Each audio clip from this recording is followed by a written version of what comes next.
quand une nouvelle personne qui arrive au territoire du Nord-Ouest vient nous voir. Au Conseil de développement économique, on offre un service en français justement à l'accompagnement et à la recherche d'emploi. On fait 2 fois par année ce qu'on appelle un café emploi. Les personnes qui sont donc à la recherche d'emploi peuvent venir réseauter, parler, donner leur CV et souvent ça emmène à des postes à la suite de ces occasions de réseautage.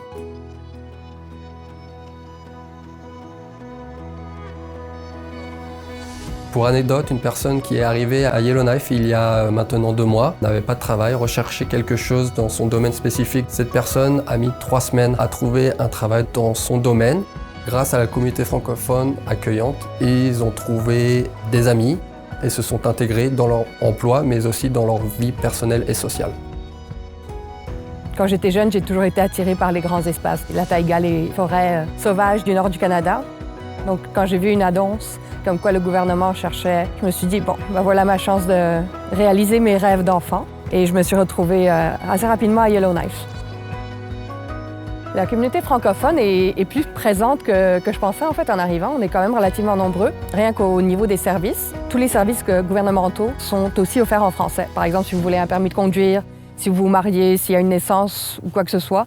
Si vous êtes francophone à Yellowknife, ça nous permet d'être beaucoup plus à l'aise dans la vie quotidienne et de se sentir vraiment intégré dans la société.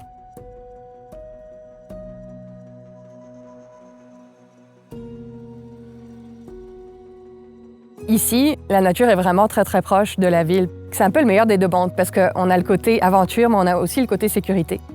Les grands espaces à portée de main, ça devient de plus en plus rare partout dans le monde. Et je trouve que ça vaut vraiment la peine de venir vivre ça ici. Le centre interculturel, c'est le guichet unique en devenir pour tout ce qui est services d'accueil, d'établissement, d'intégration, etc. pour les nouveaux arrivants.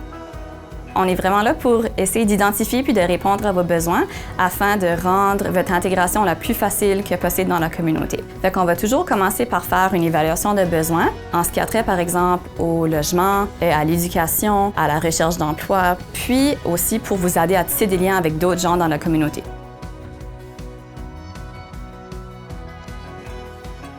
Moi, ce qui m'a le plus marqué, c'est la richesse des liens qu'on développe avec les gens, parce qu'on est en contexte quand même assez isolé. La plupart des gens qui habitent ici ne sont pas originaires d'ici, donc les gens puis les amis qu'on rencontre, ça devient un peu comme notre famille. Donc on est capable de tisser des liens vraiment vite puis vraiment forts avec des gens autour de nous.